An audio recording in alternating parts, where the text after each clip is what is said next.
Oh, what a big day today. We know Wednesday before Thanksgiving, but really the big primer for a long holiday weekend. In a way, it's a little like a football Friday, Ryan, which is great because it's a Wednesday.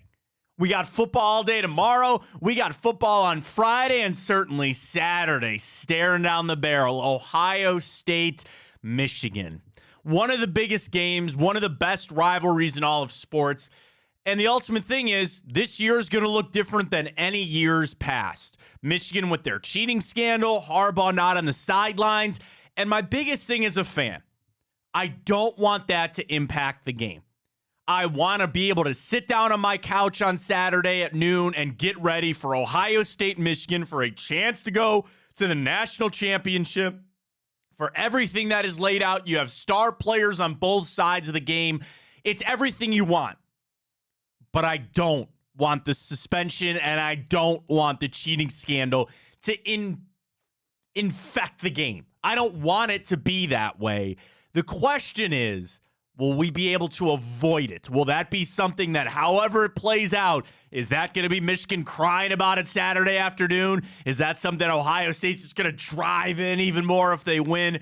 All those questions. But really, all I want is a football game on Saturday for all the marbles, and I think that's what I'm going to get. We'll find out. We'll talk a lot about it right here on Big Play. Welcome to the show, everybody. I am Matt Fontana. He is Ryan Tyler. Good morning. A very happy, pseudo Friday for a lot of people out there. It, of course, is the Wednesday before Thanksgiving, busiest bar night of the year. Be safe out there tonight. You will not find me anywhere, Ryan, outside of my house past 6:30 tonight. That's just not happening. No way. Those days are long gone behind me. But we are jammed. So we're going to do pretty much our Friday show today. We have the Friday report card. We're going to do a special edition of Ohio State, Michigan on top of Browns, Broncos. There was some divide on each of those that we really kind of questioned, so we'll get to that. We are going to do our NFL picks today. We got Sonny Gupta from Tipico joining us at 10 o'clock. We'll go over his picks, and I got a little wager there for Sonny. If he's game, I got a wager for Sonny, so we'll get to that coming up. But speaking of wagers in Tipico, Ryan. Yeah, nice. Yes, our first show NBA boost. Frankly, not even close, Ryan. Yeah, it wasn't close. Killed it. So we got a new thing going here on the show, and I have an idea for our show boost. You want to do all three of the Thanksgiving games tomorrow? Let's do it. All right, let's do that. So we have a new thing here with our friends at Tipico. When you sign up, use the code BIGPLAY100. You deposit and bet $25 on anything you want. You get $100 in the bonus bets in your account at Tipico. So again, use that code BIGPLAY100. But we have our show boost. Last night for the Cavs game. Cavs plus 7.5. Easy, nice little win there for the wine and gold. Talk a lot of Cavs this morning. Over under 25.5 points and rebounds for Evan Mobley. He got that in the fourth quarter, and then we had a little mix-up. That it didn't bite us. But we were going to say over under 2.5 threes for Max Strus. He killed that, Matt. 5, right? They heard Tyrese Maxey finished with 3. Don't matter. Don't It's matter. the same. It cashes. Now, the crazy thing is, I think Maxey had that in the first half or early in the third quarter. Yeah, he cooked with 2 threes early. Early. So we cashed. That was a plus 400 boost on our first NBA boost on the show with Tipico. So we're off to a hot start with basketball. We'll turn our attention back to football for the show boost. If anything, just, it's really easy when you go to the Tipico app. You can just search boosts, and ours will come up. It says, Fontana Show Boost, and we cashed that last night. So well done on us, and we'll talk a lot of wine and gold this morning as we talk about that. That was a big win last night. That was a massive win for the Cavs last night. Really happy to see Jared Allen and Evan Mobley, man. They played. I know they got in foul trouble a little bit, but I thought that was their best game as a combo. You didn't have Karis LeVert, and you didn't have Donovan Mitchell, and you beat the 76ers on the road, which was incredible. So a great game for the Cavs last night. So we got a lot lined up for the wine and gold as well. Really heavy football focus today here on the show, though. We start with Ohio State, Michigan, because the ultimate question is, Ryan, now that we are here, Is this suspension and this Harbaugh and this cheating scandal, is that impacting the game? Is that impacting the game for you as a fan? And if you want to post that as a simple yes or no, I think that's it. Is the Harbaugh suspension and the cheating scandal from Michigan, does that impact the game on Saturday for you as a fan? And we'll post that at Matt Fontana Show. Drop us a follow there if you can. Live streaming the show there as always. Go back for the replay. You missed Ben Axelrod yesterday. Ben was fantastic. Go back and watch that. And we talked a lot of Michigan, Ohio State with Ben. And that was kind of my ultimate goal, is I didn't want it to impact this game. And as everything had gone on throughout the process of the suspension and the announcements and the discovery period and all that crap, I wanted to remove myself from the situation because we were just getting inundated with it. I understand it. This was a pretty big scandal. This is a huge team in college football, and it was something that, frankly, had never been seen before. So the reports were left and right. And I'm not going to lie, the most fun that I got out of it was the craziness of Connor Stallion, the Venmo transaction history and the surveillance tape. I found that stuff hilarious. I loved that. But nothing, and I said this with Ben yesterday, right? Nothing tops Michigan putting a direct ripped quote from a blog into legal paperwork filed in the United States justice system that they ripped off of some blog. That tops it. That's the cherry on top of everything in this whole craziness with Michigan. So I wanted to get past all that, and I did. And frankly, when they accepted this suspension, I said, great, maybe we can get back to some normalcy a little bit. Because as a fan, this is one of my favorite days of the year on Saturday. That is one of my favorite days of the year, is Ohio State, Michigan. And we wiped the floor with them for a good little while there, and they came back a little bit. And it's meant to be a rivalry game. I don't want to lose to Michigan. I don't. But they have beaten us, and the rivalry is back on. I don't want this crap to infect the game. And the problem is, I know I'm living in a world that's not true. I know that they will talk about it. I know Gus Johnson doesn't listen to this show, man. For the love of God, stop it, Maserati. Maybe he does. I don't know. You never know. We're far and wide reaching here on the show.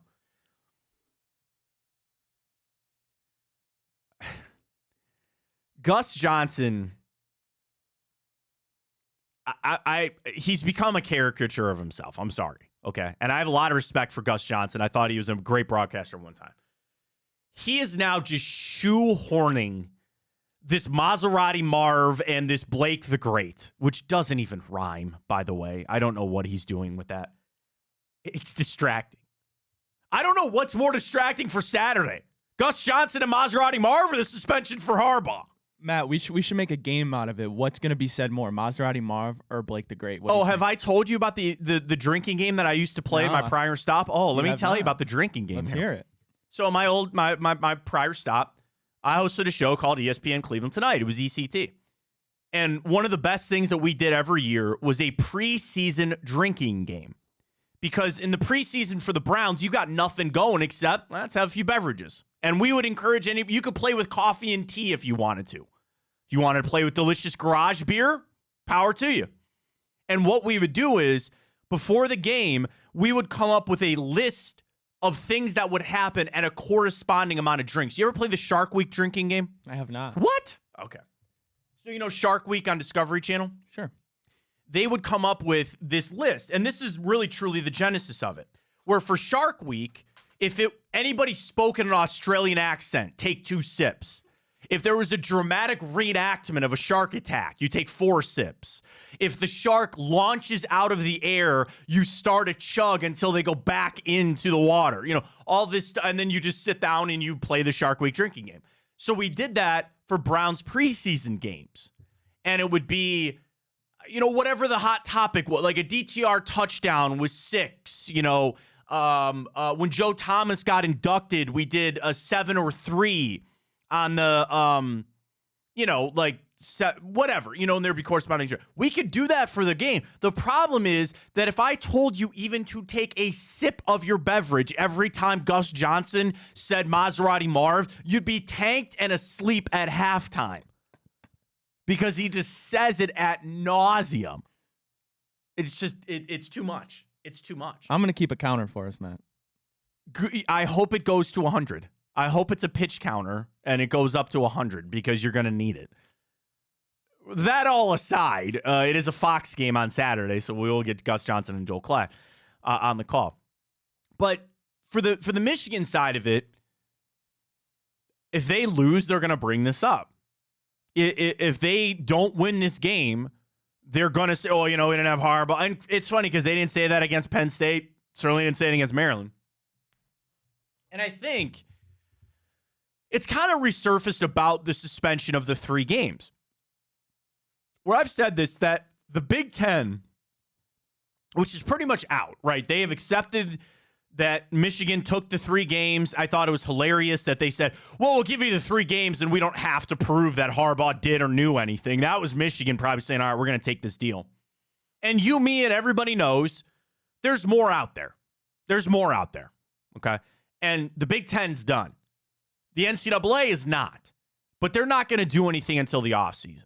So what the NCAA and probably what the Big Ten hoped is that this gets figured out on the field. Make no mistake that the Big Ten and the NCAA, they're rooting for Ohio State to win on Saturday because if they do, then it remedies the situation. That is almost like a postseason ban that they didn't actually have to enact. They didn't actually have to give that to Michigan. So they're rooting their tails off for Ohio State on Saturday. But the suspension of Harbaugh going into the Ohio State game was the closest that they're the best that they could do to impact that game, right? That is the best that they could do to impact that game without actually suspending Harbaugh and the Michigan Wolverines for the postseason.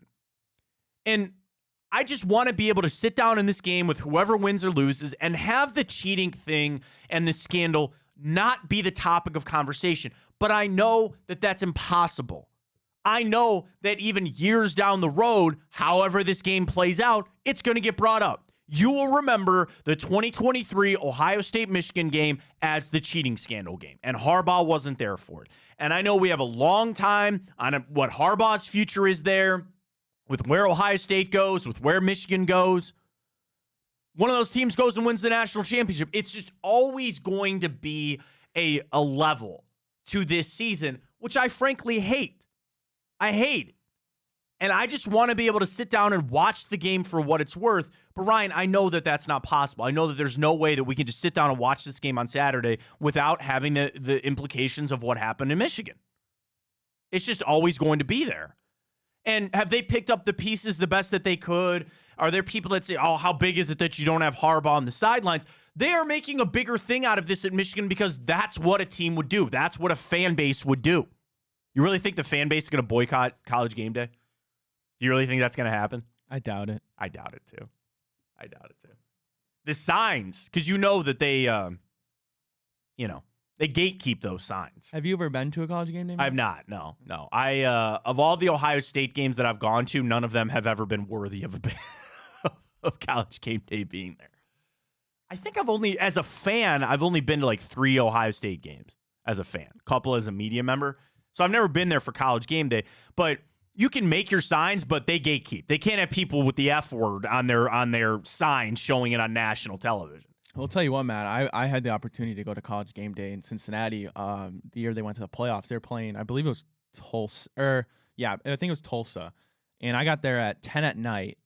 And I was like the 4th one in line, and we camped out. Oh, wow. Yeah, so that's some dedication. The gate opened up at, I think, 7 a.m. Were you at the rail then? You got right up to the rail? Yeah. I was right there at the rail, front row. It's like going to a concert. There's a blessing and a curse with that because you want to get to the rail so you have something to lean on for the next 8 hours.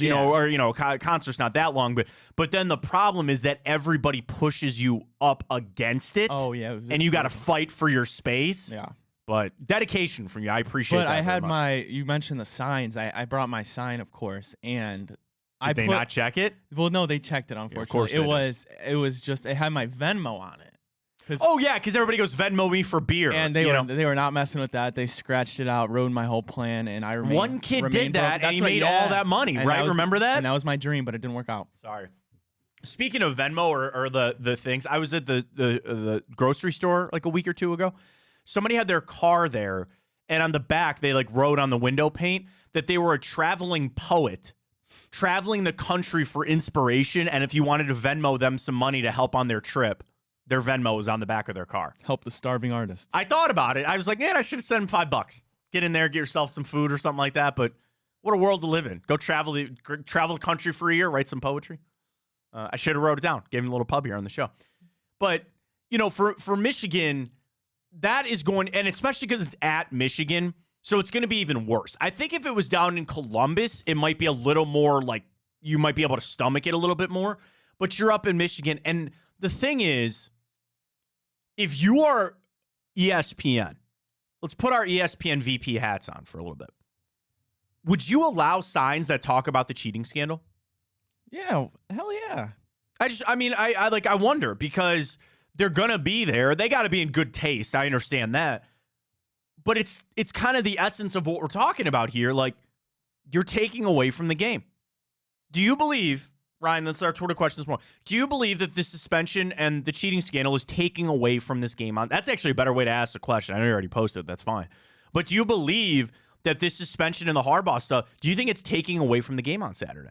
I mean, there's no way. There's really no doubt about it. Yeah. The fact that it's going to, and especially more so the Michigan side, because if they lose, they have that built-in excuse to fall back on. But as a non-Ohio State fan, I have a different perspective. So I'm just gonna relax Saturday, watch a good game, and really, I don't care who wins. So you don't have any credits on it. You don't want to place a credit on it. No. Well, hope Ohio State wins so I can win something from Sonny. Okay, can I get that from you? All right, a little good juju there from Sonny. We'll have him coming up at 10 o'clock for all your picks. But yeah, I mean, that's the crappy thing is it's unavoidable. As much as I just want to try to focus in on the game, I think it's going to be a tough go.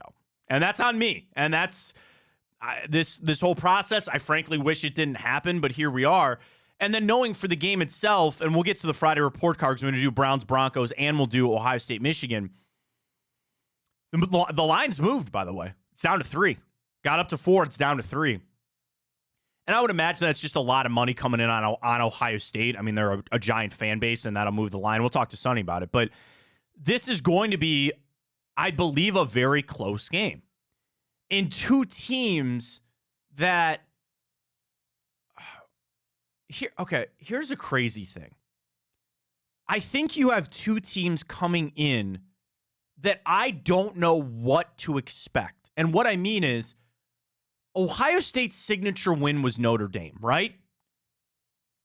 Do you put that much stock into it, seeing what Notre Dame is now?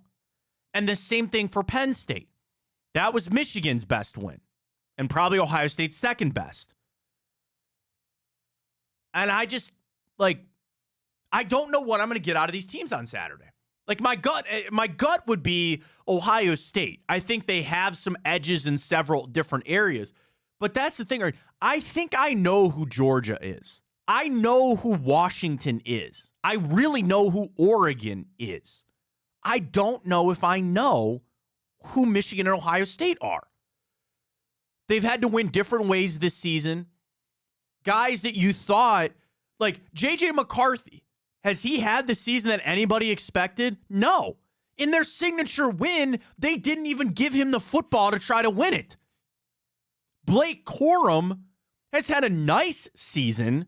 There's a world that we'll get to in the Friday report card. Travion Henderson's the best running back on the field on Saturday. So you take that out. And defensively, two of the best defenses in all of college football. But it's just, I don't know. Like, I'm a little confused on the teams that I look at for Saturday. And then that's even more of a reason why you might look to say that the Michigan impact of not having Harbaugh is a little amplified, if you will, because he's not there. And I don't look at this Michigan team as some juggernaut. That's what I'm trying to say. I look at Ohio State, Michigan, I say, these guys are not like juggernauts. These are not two teams that have just decimated everybody, and they've been on this collision course for one another all season. They've had tests. And really what it is, I don't put any faith in those Penn State games for either one of those teams. I don't. I just don't think Penn State's very good. So that gives me like, okay.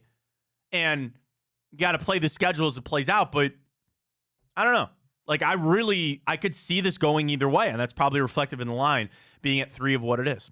So vote on our Twitter question that's up at Matt Fontana Show. We'll talk some more Ohio State, Michigan when we get to the report card coming up, but we'd be remiss to go even further into this show. We're talking about the Cleveland Cavaliers with a giant, massive win over the 76ers last night. You take it to overtime, 122 to 119. That's 4 straight for the wine and gold. The Darius Garland bank 3 to save it there. I really had some questions in some of the officiating. Dude, that screen late in the game that Embiid was like this. He literally couldn't stick his butt out far enough, and then they call it on Strus, like whatever. That was a fun-ass game, man.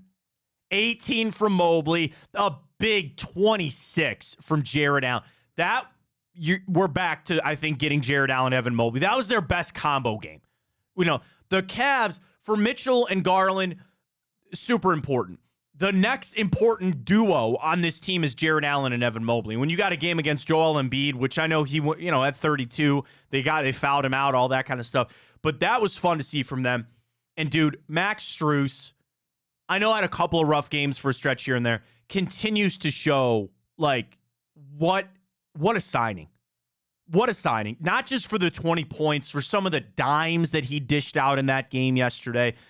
That was a momentum game. That was a giant momentum game for the Cavs to kind of show that, you want Donovan Mitchell out there, but you can win without him, which is crazy because if I told you that you're going to lean on guys like George Niang and you're going to have to, dude. Craig freaking Porter, man. Craig Porter. And shout out to Chris Fedor. If anybody hasn't read that Cleveland.com article on kind of the back end of who Craig Porter is and how he came to the Cavs, it's a great article from Chris. But you didn't have Karis LeVert in that game. But Or Mr. Okoro. Or Isaac Okoro still missing. Okay. We're all positive today, man, on the Cavs. And I know that they're missing guys. When Okoro gets back, we need to start cutting Dean Wade's minutes. Okay, we need to severely start to rethink our minutes with Dean Wade. And it's not just because he went 0 for 4. It's watching the game, and I know there's a lot of smart basketball fans out there, and you watch the game for more than just the ball go in the hoop, right? And I watch when Dean Wade gets the basketball, he's passing up shots. Are they great shots? No. But he's got these 10 to 12 footers that he's got separation and he's looking to pass. And that tells me all I need to know that I don't think I need him on the floor. Okay, he got some rebounds. Defensively, he was minus 12. Minus 12, so I don't think the defense is quite there. And I understand, what are you going to do? What are you going to do? You're missing guys. Are you going to play Tristan Thompson those minutes? I don't know. We need to really think some Dean Wade minutes here because my boy is struggling out there. And it's a great win. I don't want to take away from it, Ryan. It was a fantastic win, but we need to sit Dean Wade down for a little bit there. Find some different rotations to go. For the Cavs, though, I mean, the resiliency in that game, and really, it was a fun game. It was a really fun game. And if you want to look at it to say, yeah, the 76ers went on that, 15-4 run. You kind of choked away a lead. Sure, you still got to win on the road against a really good Philadelphia 76ers team. And I hadn't watched a lot of 76ers games until last night. And I knew Tyrese Maxey was very good. I knew Joel Embiid was really good. I knew Tobias Harris was really good. But I really came out of that saying, like, that's a good basketball team. The 76ers are a really good basketball team. And we said, I think they're probably better off without Harden for a lot of different reasons. But they're a team that you could easily see in the Eastern Conference Finals. Sure. And the Cavs took it to them. And they fought. And they were resilient. Because especially when you choke that lead away like you did, it would have been easy to kind of crawl into a hole and say, hey, man, it's not our night tonight. That's a good team over there. We're missing 2 of our good players. And they came back on us. And Darius freaking Garland, man. Dude, he's on his way to an All-NBA nod this year. I don't know about first team or set, but Darius Garland, his game is really been ascending like we had hoped Evan Mobley would. And Mobley, I get, is polarizing. People want to see more, but the steps and just where Darius Garland has taken his game with where he is in the NBA, just watching Inside the NBA after the game. And I think it was Shaq.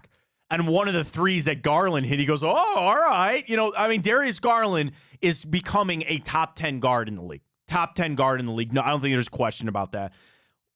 And for him to shoulder that load, too, without Donovan Mitchell out there, gives me a lot of hope for the future. And I know it's conflicting with Donovan Mitchell and this and that, but I have a really good feeling that Darius Garland and Evan Mobley are going to be here for a long time. And every time I think Garland steps on the floor, I feel better about that. And yeah, Mobley's got to do a little bit more and got to continue to improve. But Darius Garland is good enough to be a number one guy on a playoff team. And that's what I think the Cavs have. Certainly when you get Donovan Mitchell back, and certainly when Karis LeVert's, back healthy too. But that was, dude, and it was a fun game to watch. It was really a lot of fun, even for the average person. But I'll say this again. I don't know if Gus Johnson's listening to the show, and I don't know if Adam Silver is listening to the show, but please send this message to Commissioner Silver. Get rid of those stupid freaking courts. It is distracting. You want to do a different court, and Ryan, do you know why they did those different courts? So people would know that it's a play-in game, or it's a tournament game. So people would know as soon as you turn the TV on, when you see the crazy courts, that it's an in-season tournament game. Because the game right after us was the Lakers and Jazz. So I was up with my daughter, so I was watching that game a lot. And they smoked them bad. Colin Sexton he threw down on a dunk though. It was pretty fun to watch. So again, a crazy court out in LA. It's purple and they got the champion. Cool, I get it. But they made these courts so people just tuning into a game go, oh, this is an in-season tournament game. It's distracting. It is extremely distracting to watch. So they need to revisit that. I'm not saying you shouldn't. Here's what you do. Make a court and put in the middle tournament, or put somewhere on the court that says tournament so we all know that. Put it on the ticker. Put it on the ticker at the bottom. The score bug. Put it on there. In-season tournament. These courts got to go, man. They have got to go. And I know there's only a couple of games left, and the Cavs, they have one more game against Atlanta, I think. And if they win, they have an outside shot at a wild card for the knockout round or whatever. But those courts got to go. Those courts have got to go. Final thing to wrap up here, our opening segment. When we come back, we have the Friday report card. We're going to do Browns and Broncos. We're going to do Ohio State and Michigan. Speaking of the Browns, though, Shaq Leonard gets released yesterday. And it's always something with Browns fans who are, in my opinion, very in tune and very on the know. That's fine if he clears waivers. Because in no world are you picking up Shaq Leonard on the deal that he has. He's got injury guarantees. I know people jumped on he doesn't have any fully guaranteed money for next year and all that kind of stuff. Let him clear waivers. And the thing is, there's confidence now that the Browns are a good enough team that if you called Shaq Leonard, which, by the way, did you see that video of him in the afternoon passing out turkeys? He got cut by the Colts and still went out to hand out turkeys to people in the city of Indianapolis. That's a stand-up dude. That is I want to shout him out. I know a lot of people did on social media yesterday, but that's fantastic. We need more people in this world like Shaq Leonard. That was amazing. That was so cool. So, and I know that's probably hard for him. He leaves the Colts. It was a shocker. He's battled the neck injury there, sure. Back in the day, when the Browns were in the bottom of the league, you couldn't get guys to come here unless you traded for them or unless you picked them up on waivers where they didn't have a choice. That's not the world we live in. Where once Shaq Leonard clears waivers this afternoon and he looks at his phone and he sees Andrew Berry's number come up, he's going to pick that phone up.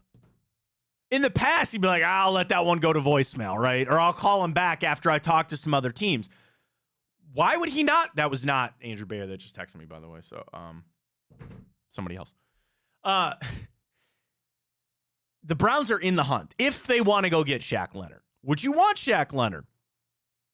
I'd be interested. I would be. If Anthony Walker's going to be out for an extended time with that hamstring, sure, why not? Cherry on the top. You're a team trying to push for the playoffs. He's a guy I think that could help. But in no world, and obviously I don't think, we'll find out later if anybody did pick him up on waivers. I don't think so. But I'd sign him, but only on a free agency deal, Ryan. Would you take Shaq Leonard here on a free agency deal? Yeah, I would. Not the deal that he has? Yeah, I definitely would. I mean, it's another vet you bring into the locker room, and you look at it from his point of view, a chance to, later in his career, come onto a team that has the best defense in football and add to it. And if anything, it's just more depth at linebacker, a position where we see kind of beat up, like you mentioned, Anthony Walker. And just our defense as a whole has kind of been going through an injury bug. So it's another body to add, another great player, and another vet to come into this locker room and kind of keep the ship going. Yep. All right, let's catch a break. We come back. We're going to do the Friday report card for both college, Ohio State, Michigan, and the pros, Browns, Broncos. Don't miss that. Coming up 10 o'clock, Sonny Gupta from Tipico is going to join us. We'll get to our NFL picks in hour 2. We got a lot lined up right here on a Thanksgiving Eve edition of the Matt Fontana Show right here on Big Play.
righty, Matt. Look at this. Let's do it. Ohio State, Michigan. Look at those QBRs for Kyle McCord and J.J. McCarthy. Oh, some big numbers. A special edition here of the Friday Report Card. Welcome back. And it's Wednesday. People are like, what the hell? No, it's Wednesday, I know. So, but nonetheless, the Friday Report Card. We always do this on Friday for the Browns and who their opponent is. We will do the Browns and Broncos coming up, but a special edition for Ohio State and Michigan as we line things up and get ready to go. Pretty simple. We'll go through the quarterbacks, go through all the position groups, coaching, and we'll tell you where you think or where we think things lay out for each team. We start with the quarterbacks, J.J. McCarthy and Kyle McCord, who really in the preseason, Ryan, were favorites relative, not the heavy favorites, but they were in the top 10. Yeah. Of the Heisman voting. And here's the reason why. They're the starting quarterbacks at two power schools. So there's always going to be that that kind of shift. They're always going to get votes for that. And where you see those high rankings, 178 for J.J. McCarthy. That is the fourth best in all of college football. The only quarterbacks better than him, Jaden Daniels, who's very much in the Heisman conversation. Bo Nix at Oregon, very much in the Heisman conversation. Kadeon Salter at Liberty, who they've been resurgence and a great team to watch this year. And then Jalen Milroe at Alabama, which, like, you want to know the crazy thing about Jalen Milroe? What's that? He's been sacked 33 times this year. 33. For comparison, Bo Nix has been sacked 5 times. Very un-Saban-like. 5. Very light. And I didn't think they were really going to go anywhere, Jalen Milroe. I mean, some of the games he played, he's not been good. They were thinking about benching him at one point. He's had like a Jekyll and Hyde season. Yeah. The first 6 games or whatever.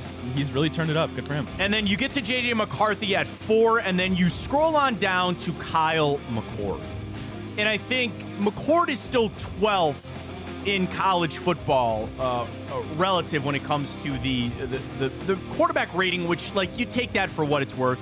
But he's there. He's right behind Penix. He's right behind Carson Beck. He's right behind Caleb Williams. I think the things that stand out to me for McCord and McCarthy, number one is the completion percentage. And you see it right there. 66% is very high. But 74% completion percentage. Because Bo Nix has that gaudy 78%. That's some fifth-year numbers right there. Oh, it's crazy. And they don't throw it down the field necessarily a lot, even though Bo Nix is averaging 9.8 yards per pass. How old is Bo now? He's got to be like 23. Yeah. You might be the same age as Bo Nix. I think so. You'd be playing at Oregon. I might be younger than him. You might be. So if you take out, put it this way, at 74.5% of qualified quarterbacks, like you take out this Purdue kid that has 12 attempts on the year, J.J. McCarthy is second in NCAA in completion percentage. Now, the crazy thing is I talked about Bo Nix at 9.8 yards per average. J.J. McCarthy's at 9.9. 10 yards per average. So it's not these just little dink and dunk things. What does that tell you? Ryan, that Michigan has superior receivers to a lot of the teams that they're playing, as does Ohio State. So completion percentage in college, I mean, it's a little like, I think it could be a little skewed. Yeah. You talk about touchdowns, 22 there for Kyle McCord. Only the 18 for J.J. McCarthy, which I think is the interesting part of just why his season tanked from a Heisman standpoint. There were games that they didn't look to him. There were games that they said, you know what, we're going to go elsewhere here for it. On the rushing attack, too, these are neither one of these guys. And what's McCord got touchdown? You know, Kyle McCord does not have a rushing touchdown this season. Not even like a sneak. Yeah, because I know on a lot of those goal lines, they tend to use, what's that kid, Devin Brown? Devin Brown, yeah. You're right. He gets in there, or you turn, you give it to Travion Henderson, things like that. On the rushing side of things for J.J. McCarthy, it's kind of the same thing. On the year, rushing, he only has 3 touchdowns, and they came in 2 games in the middle of the season. So I think McCarthy can move a little bit better getting outside of the pocket. But in reality, on the edge, I think we have to give it to J.J. McCarthy. I think we do. I think that's fair. So now we go to let's go back to all the teams that we have now. So we'll line this out of all the different groups that we have. We start with the head coach. If this was Jim Harbaugh, we'd give this to Ohio State. It's not, so we turn things over to Ryan Day and the Buckeyes. I talked about Ryan Day the other day, Ryan, to say that this game for him it's more important to actually beat Michigan than it is to go to the national championship, which is crazy. Because people build up this rivalry, and this is all that matters, and I get it. But in reality, he's on the hot seat not because of all the other teams that he beats. He's on the hot seat because he doesn't beat Michigan. I don't know if that's right or wrong, but I don't know, man. I think that's asinine. I don't like that. I don't like it either. I mean, it makes sense, because the rivalry's so big, but it is a shame because I agree with you. There's so much put into this one game that if Ryan Day, like you said, let's say he loses this game and people want him fired not because he missed out on going to win a national championship, it's because now 0-3 in Michigan in his last 3 games. That's why. Yeah. That is 100% why. And it's really John Cooper. They just fall back into that John Cooper era. So it's definitely Ryan Day when it's not Jim Harbaugh over there. To the receiving core, I think this is one of the wider gaps, too. The fact is that Marvin Harrison will be the best player on the field come Saturday. He's already got 1,000 receiving yards. He's got 13 touchdowns. The leading receiver for Michigan is Roman Wilson. Now, he's got 10 touchdowns, which is pretty good. Ryan, he only has 600 receiving yards. 6. And then Cornelius Johnson's got 470. I think actually an intriguing matchup that we will line into the wide receivers here is the tight end.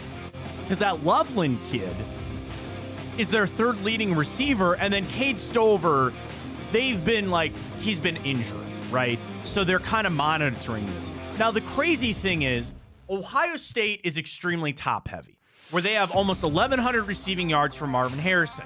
Then you get a drop to 500 for Cade Stover, and then Emeka Ibuka's only got 400. Julian Fleming only has 200. And outside of Marvin Harrison and Cade Stover, do you know how many touchdowns the Buckeyes have outside of those two guys? Receiving-wise? Out of Marvin and Cade. They have a combined 18. There's only 6 other touchdowns. Yeah, I believe it. 3 for Ibuka, and then a couple guys each have 1. So the thing is, Michigan is a little better from a depth standpoint. I think they have more receivers, but we have the best one. And also, Ibuka and Xavier Johnson and Julian Fleming, they all been kind of in and out. And they all been gearing up. They're going to play for this game. They're going to come in on Saturday, rested and well to go. So I don't think it's anything crazy to say that I would definitely give the edge to Ohio State in this one when it came to the wide receiver. Yeah, I don't think there's any doubt about that. And like you said, I think out of all these position groups, that's the one that is clearly the most cut and dry in Ohio State. And whether that's because you have the best player in college football on your side, or just from a depth point of view, it's got to go Ohio State. Here's one that will get people fired up, and it's the running back position. Because you would lean and say, oh my God, Blake Corum, 20 touchdowns this year. We gave it to TreVeyon Henderson for this reason. Ryan, I'm talking about the best running back going into this game on Saturday, and it is TreVeyon Henderson. Absolutely. So number one, Blake Corum, who's played in every game for them this year. He only has 2 100-yard rushing games this year. 2 weeks ago against Penn State, where they just ran him into the ground to get a win, and he finished with $145 and 2 touchdowns. The only other 100-yard game, Ryan, he beat up on our Bowling Green Falcons for 100 yards. That's it. That is it. Now, the 20 touchdowns is gaudy. I know that, and he's up on the Michigan rushing touchdown list and all that kind of stuff. But then I flip over to our TreVeyon Henderson. 4 out of his last 5 games, he has had over 100 yards, including a 162 and a 146 game. So if you even want to look at it this way, Ryan, Blake Corum, his highest rushing total is 145. TreVeyon Henderson has 2 games above that, and then 2 more games that are higher than any other game. So of the running backs in this game, of the 5 highest rushing totals, TreVeyon Henderson has 4 of them. Yeah, and Matt, I got to agree with you on this one. I think TreVeyon Henderson is better. I mean, you look at Blake Corum's touchdown numbers, it's hard to argue against. We're not doing that. We're not here doing that. However, I think TreVeyon Henderson is a better runner, and then to go even further than that, you look down at the next position group, O-line. We gave Michigan the nod, as I think most teams would, or most people would. They came in, and the final thing on TreVeyon Henderson, I know he's been injured. I know he's not played in every game, but when he's been out there, and especially, like I said, dude, going into this weekend, TreVeyon Henderson is scorching hot. Scorching hot. And that's where we went there. So the offensive line, there were publications in the preseason, Ryan, that said Michigan had the best offensive line in the country. In the country. And Ohio State has had to kind of piecemeal it. They had to replace 3 out of their 5 starters. They've had some issues here and there, sure, but that is still something that I think Michigan does boast the better offensive line in there. I think it's mostly because, yes, they were so good, but also Ohio State's had some struggles up there on that O-line for sure. Yeah, Matt, I agree with you, and that just goes further to add that what Travion Henderson's doing is even more impressive with not bad by any O-line by any means, but we did give the nod to Michigan here, and that just proves that I believe Travion Henderson is the better runner in this game, and I think draft capital is going to reflect that as well. I do. All right, let's get to defense now. Same thing, very close. I think this is very close. So you are facing the number 1 and number 2 scoring defenses in the NFL. Just on the big 3 metrics, these teams you could throw a blanket over. Michigan, number 1, they give up 9 points per game. Ohio State gives up 9.3. They're 1 and 2. Rush yards a game. Michigan gives up 90. Ohio State gives up 109. Very close there. And then passing yards, 144.8 for Michigan, 144.4 for Ohio State.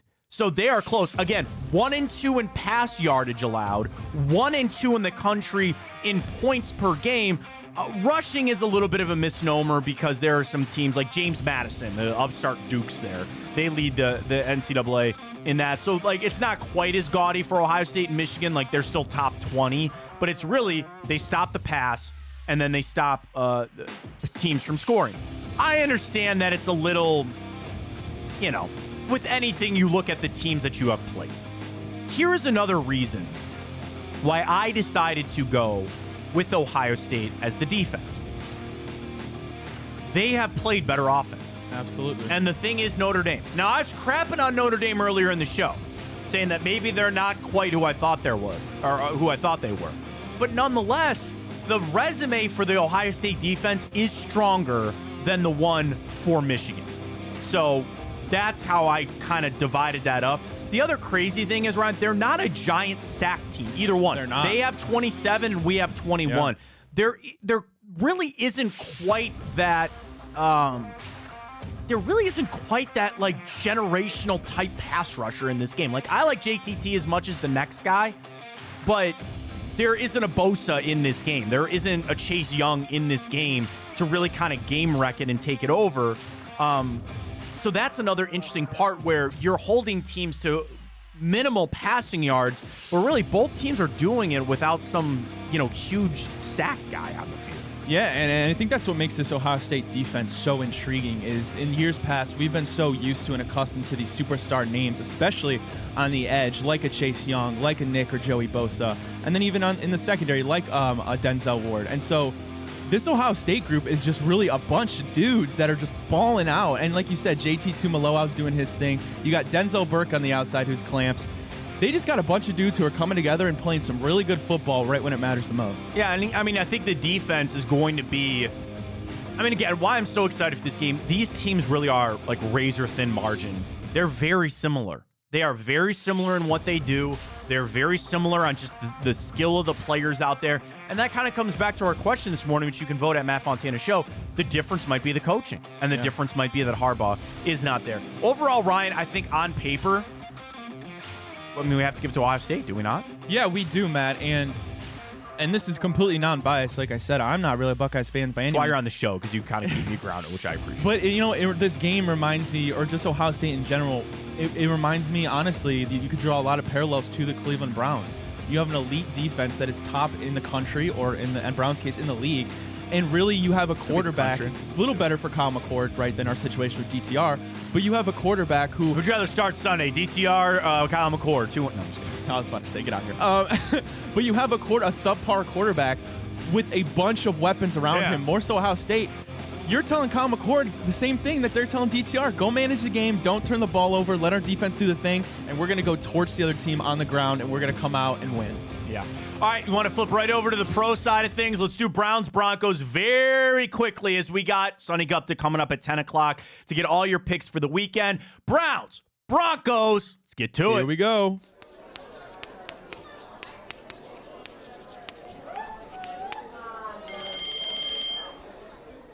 Sean Payton rocks the hell out of that visor, doesn't he? He loves that visor. Russell Wilson, Dorian Thompson-Robinson, very clearly a Russell Wilson-led team here. But the crazy thing is, Ryan, yardage, like the best thing that Russell Wilson does have is you see that 104 quarterback rating, which is actually third in the NFL. But yardage, he is not there. Touchdowns, decent, okay. Interceptions are really the one thing that he's only got 4. That's a really low mark there for Russell Wilson. I think the scariest thing for Russell Wilson and for the Browns facing the Broncos this weekend, I do believe that they have figured out just a little bit there in Denver, and it was going to take some time. Whatever you think of Sean Payton, it was only going to be a matter of time before they kind of figured it out. So early in the season, Russell Wilson had his 300-yard games. Do you want to know the stats that jump out to me, Ryan? What's that? In Russell Wilson's last 4 games, completion percentages of 77, 83, 64, and 70. Wow. And in the pro game, that's good. That is damn good. You want to be in the 60s, in the 70s is pretty high there. His completion percentage, which is 70 on the season, but the last 4 games is really where he's turned it around. He's had 7 touchdowns in the last 4 games too. I really kind of look at it to say that's where I think things have turned. For Dorian Thompson-Robinson, I mean, it's a work in progress and things like that. Here's where I think the Browns, when it comes to Russell Wilson, we'll talk defense too. Russell Wilson's been sacked 13 times in their last 4 games. So again, I'm talking about their last 4 games where they have 4 wins, which I truly believe that's been the turn now for the Denver Broncos and the team that you're going to see. He got sacked 6 times in that KC game. Now, that was a weather game. That was kind of a crappy game. But then 4 in that Buffalo win, and he still got sacked twice last week when they beat Minnesota. So that is, I think, an edge for the Browns to try to get after Russell Wilson. He doesn't seem like quite the mobile guy. I don't know. Yeah, he's definitely not. And I mean, that's a thing that obviously comes with age, right? But he's been playing pretty well, and Denver's obviously turned things around. And we've seen Russell kind of return to Magic Russ, if you will, escaping the pocket and kind of turning something or nothing into something. And it's been fun to see. Obviously, I don't want that to continue this Sunday, though. But it'll be a really good test for the Browns. Let's get to the other position groups out there. Browns, Broncos. We start with the head coach. Did we give it to Cleveland? We did? Okay. We'll give it to Kevin Stefanski. I'm giving it to Cleveland. Sean Payton's been out of the game too long. He's only there 1 season. That's 5-5. Kevin 7-3, doing it with less. You know what? I'm giving him the nod. Right. You know, damn right, Ryan. You know what? I'm discrediting what Coach Stefanski is doing here. I really am. I am. You're right. That's 100% correct. And there's a lot of scuttlebutt in Denver about if they're leaning on. If anything, it's working out for Denver, where Sean Payton is proving like, no, I think I can actually get something out of Russell Wilson now, which is the dream case there for Denver, because it was going to go really bad for them if they couldn't make that marriage work. It is, so that's fine. We'll give it to Coach Stefanski there. Wide receiver, this had to go to Denver just strictly from the fact of they got 2 guys, while I think the Browns have 1. Now, the X factor, as it's been all season, is Elijah Moore, right? Where Amari Cooper, in my opinion, is the best receiver on the field Sunday, but then it would probably go Cortland Sutton and what could have been Cleveland Brown Jerry Jeudy. He stepped it up a little bit lately, too. And then your guy, I know you love Marvin Mims. Yeah, but they don't like to play him, so if I was the coach in Denver, he'd be starting. Tight end-wise, you would give it to Njoku, drops and all, but they're starting Adam Troutman. Is he a Dayton Flyer? Is that where he came from, Troutman? I don't know. I remember him when he was on the Saints, but I'm not sure where he went to college. Dayton Flyer, good point for Matt. So if you want to factor that in, that would lean towards the Browns a little bit. But Denver's got 2 of the top 3 guys. 2 of them are on the Denver side. I think that clearly goes there. Yeah, it's just a matter of kind of like Michigan and Ohio State. Denver has more depth. I still would say Amari Cooper is going to be the best receiver on that field, but they got more depth. They got more guys. So we'll just give it to Denver. We go in running back with Denver, mostly because Javonte Williams would be the starter for the Browns if he happened to be on this team. More Kareem Hunt is what I want. I think Jerome Ford has been just fine, but Javonte Williams has been quite the find there for Denver, and they gave him that job. They said, hey, man, we're going to get rid of Melvin Gordon. We're going to clear this on out. And then you add in Samaje Perine, who's really good out of the backfield for them and always was in Cincinnati. And then Jaleel McLaughlin, who made some really big plays in that Denver and that Monday night game, too, for them.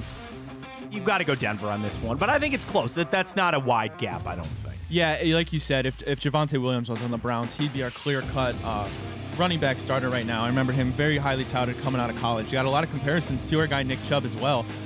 Great vision, great downfield runner. Had some ups and downs in his career, obviously, with getting injured and coming back, but they got something cooking there in Denver, so we'll give them the running back room on that. All right, I need to pull this up for the offensive line, and I apologize that I should have done this before. The most penalties by an offensive lineman in the NFL this season. So Jawan Taylor, out of any player in the league, has the most penalties at 12. I'm looking for Mike McGlinchey. He's got 6, and I think all 6 are false starts. Watching that Denver game, they made a mention, like Denver's got a false start, something. I just feel like, I don't know why, Ryan, that they have a lot of penalties there for Denver. So McGlinchey, Pat Surtain has 6, a lot of defensive and all that kind of stuff, and McGlinchey is there too. But that offensive line, when you look down the list there, so McGlinchey's their right tackle, I think pretty solid. Cushionberry's turned out to be a pretty good center out of Michigan. And then Garrett Bowles, who a lot of people wanted the Browns to go trade for at left tackle. They're a decent offensive line, but the Browns are still, in my opinion, one of the better ones in the league. The question is going to be DeJuan Jones this week.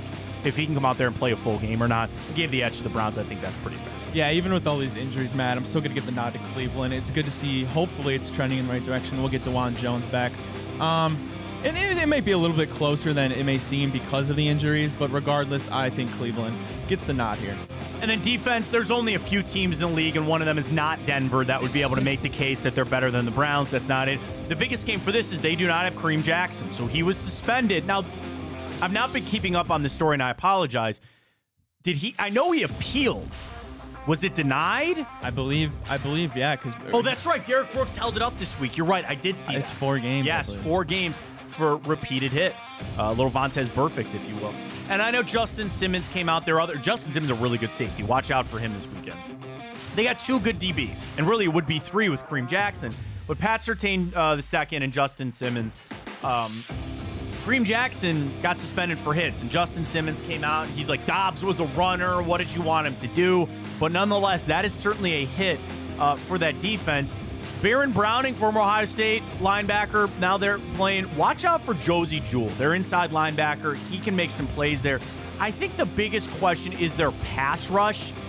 You know, they signed Zach Allen out of Arizona as one of their big offseason signings, but really, Harris is their other DM. The question, they run that 3-4, which can be a little bit wonky, but I don't know, Ryan, on that defense, I don't look at too many guys that I'd be really worried about. On the front, I worry about Justin Simmons. I worry about Pat Surtain. That's really about it, though. Yeah, you look at it, Myles Garrett is no question about it, the best defensive player in that game Sunday. And next to him, you would put Pat Surtain, who's a generational cornerback, top 5 in the league, if not top 3. Right. But then outside of that, really, it's a lot more Browns players stacked. I don't really think it's a question, although no discredit to Denver because these last 5 weeks, they've really turned around, and their defense has been playing pretty damn well. So no disrespect to them. It's just, sorry, Denver, you're going against the best defense in the world. Simmons 3 interceptions on the year. Kareem Jackson has 2. They only have 10 interceptions as a team, so that's not really a lot. And then if you take away the 2 that Kareem Jackson is not playing with on Sunday, that'll be different. The pass rush I talked about, it's their linebackers. Their top 3 sack guys are their linebackers, Benito, Cooper, and Baron Browning. So that's a little different. You don't have to worry about the edge rushers so much. You're going to have to worry about the interior with the linebackers coming. That helps the Browns. Why? Our best linemen are on the interior. So it should help out there. Real easy for the defense. All right, let's catch a break. Sonny Gupta going to join us next for Tipico. We're not only going to start with Ohio State, couple other college games. We'll get his favorite play for Thanksgiving tomorrow. And we'll see what else he's got on lock there. Tipico, download that app. Use the code BIGPLAY100 when you sign up. Deposit and bet $25. You get $100 in bonus bets. Sign up today, and we'll get you our picks with Sonny and our NFL picks after. That comes your way next. Right here on Big Play, presented by our great friends at Tipico and Garage Beer. Back right after this.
right, back here on the Matt Fontana Show, gearing up for the long weekend. I love it. I saw it. Somebody sent a tweet today. You have like 14 NBA games, or not 14 games, something crazy like that. Double-digit NBA games today. You have all college basketball rolling. You got 3 games tomorrow on the NFL slate. Black Friday college football and pro football. We got it all for you, and to get some picks and help everybody win some money. Because Sonny Gupta joining us from Tipico. Sonny, we're going to go to Thanksgiving. You're going to be at somebody's house. You're going to be hanging out with the in-laws. You don't really want to see them and all that kind of stuff. You want to have $5 down on a game to sit there on your phone and watch that as opposed to talking to your great aunt, right? Absolutely. We got a good slate. Well, we have an okay slate for Thanksgiving this week. All right, Sonny, would you like to place a wager for this upcoming game on Saturday? So I looked this up because I wanted to do this for a spirit. I asked you last week. I said, enjoy beverage from time to time, and you said yeah. So the thing is, we can do it, but they're going to stop it if I try to send it to you. So we're going to have to do this through like Drizzly or something like that. But nonetheless, I will ask you, Sonny, on a $40 limit, nothing more than $40. Do you want to give me the points? We will place a wager on the Ohio State-Michigan game. I will hand that over to you as an offer for a little wager for this weekend. Do you accept? Well, let's clarify, because the points have moved now. Now it's down to -3 for Michigan. Do we want it at 3 or do we like it at 3.5? I like the hook. What are we doing here, Matt? I hate the hook. I want the hook. I hate the even. So if you would indulge me on the hook, I will take it. But if not, I'll take the 3. That's fine. I'm in a generous mood right now. I feel like this is going to be a double-digit game anyways. I'll allow the 3.5. We'll do it your way. Okay. I'll take alternate if you want to take it. It's up to you. Are you a vodka, whiskey guy, tequila? I just want to know what I should be searching for. I'm a whiskey guy. All right, perfect. So, you and I are in the same boat. It's a whiskey bet then. Whiskey bet, $40 max. Right, perfect. We'll debate that next week. Sonny, let's start right there with Ohio State and Michigan. As you mentioned, the line has moved. Tell us why. Is it a lot of money coming in on Ohio State? Is some things shifted? Give me everything you got for Ohio State, Michigan on that 3. Yeah, so 2 weeks ago, we saw it get all the way up to -6.5. Before the game started this week, it got down to 5.5. And then after Michigan looked like how they did against the Terps, after Ohio State beat up on Minnesota last week, like it has come down now to -3. It started the week at -3.5. Now it's down to -3. We're seeing a lot more action on Ohio State, despite Michigan being at home, despite the weather, kind of holding up. We are seeing the action come in on Ohio State, and I think for good reason. Ohio State looks like they're getting hot at the right time. Michigan is without Harbaugh. Michigan has not looked great in the last 2 weeks. Well, I guess against Penn State, they looked good, but J.J. McCarthy specifically went from the Heisman favorite to now not really in the race anymore. I can understand right now why everybody's so high on Ohio State and why Michigan is kind of fallen with laying only 3 points now in this game. Sonny, we had a debate earlier today and a conversation. Obviously, you're a Michigan fan, but does the Harbaugh suspension, how much does it impact the game for you, or how much is this whole thing impacting the game for you? Because obviously we're on the Ohio State side of it, where I just kind of want to focus more on the game and beyond that. But from the Michigan standpoint, do you get the feel, or even yourself, is this impacting it more for the fact that he won't be there for the game? Ahead of the suspension, really didn't think it would matter much.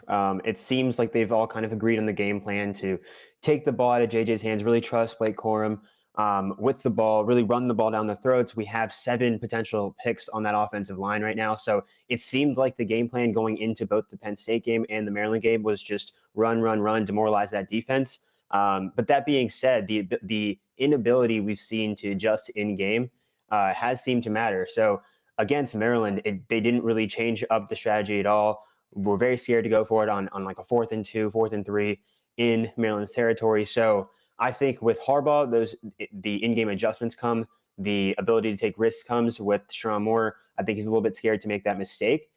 So we'll see how against Ohio State, if he's able to adjust, if it is a close game going into halftime. I do worry a little bit. I think there is a noticeable coaching drop-off here. And I think we're definitely less willing to take risks going into this game. Kind of an interesting slate, Sonny, where I know this is usually rivalry weekend, but I don't know, man. There's just not like the juice that I think. So certainly Ohio State, Michigan will carry it. Couple other interesting games. Let's go to Friday night, 8:30. Oh, sorry. Are we done with Ohio State? Well, Are we done with this game? Do we have any? I have some best bets for you here. Oh, best bets. I love it. Go, please do. We want everybody for Tipico. What do you like for the game? Yeah, please. Yeah, absolutely. So I just want to let everybody know kind of what the public's on right now. So right now we have 75% of the money coming in on Ohio State money line, which has gotten all the way down to plus 140. 80% of the money is on the spread, even at +3, which is currently minus 101 on Tipico's app. I'm personally staying away from both of those. I like the props a lot more here. Like I said, I fully expect Michigan to be running the ball a lot this game. I think we're going to take the ball out of JJ's hands and really trust Blake Corum and that offensive line, despite the injuries and despite how good Ohio State's defense has looked. So I fully expect Blake Corum to run the ball over 30 times. Right now, his rushing total is set at 84.5 at minus 135 for the over. I love that one. I also like Kyle McCord airing it out. I think we're gonna really test him. We're gonna make sure that the ball is in his hands and not Henderson's hands. So I fully expect Kyle McCord to air it out, and I fully expect them to go to Marvin Harrison Jr. He still has a shot at the Heisman, especially if they have this big win, go undefeated on the season. So right now, Harrison's over-under is at 83.5. I love the over there as well. And throughout the week, Tipico is going to be releasing boosts related to this game. So definitely look out for that. I know we have one for Marvin Harrison Jr. anytime touchdown scorer cooked up, and we'll have a few more leading up to the game. And then also during the game, we'll have live boosts. We're going to have live player props. Nice. Definitely going to be very engaged from our odds compiling team here. So make sure you open up the app. Make sure you bet early, bet often, because this is going to be a fun one. I love the in-game boost, man. That's awesome because it's, we're getting into the boost here on the show. By the way, humble brag, we had our boost hit last night for the Cavs game, so we're off to a good start on our show boost. But that in-game boost, that's awesome. So again, download that Tipico app, use that code BIGPLAY100, and it's perfect. Use that code BIGPLAY100, bet your 25, and then you got bonus bets to play with all weekend going on here with our bets from Sonny. So I'm cooking. I like your little parlay right there. I like that. Corum over, Harrison over, going to rock that. I'm feeling a McCord interception, too. I don't know why. If he's going to throw it that much, I kind of like the INT there. It'll be a crisp 30, 33 degrees, but it won't be raining. There shouldn't be really any elements affecting the game. So I don't think either side has much excuses. I think it'll be a nice, hard-fought game here. Speaking of hard-fought, 8:30 Friday, Oregon State, Oregon. Ducks are favored by 13.5. It is in Eugene. We know Oregon wants to keep pace. Oregon State tried to give Washington everything they could. Your thoughts there, Oregon minus that 13.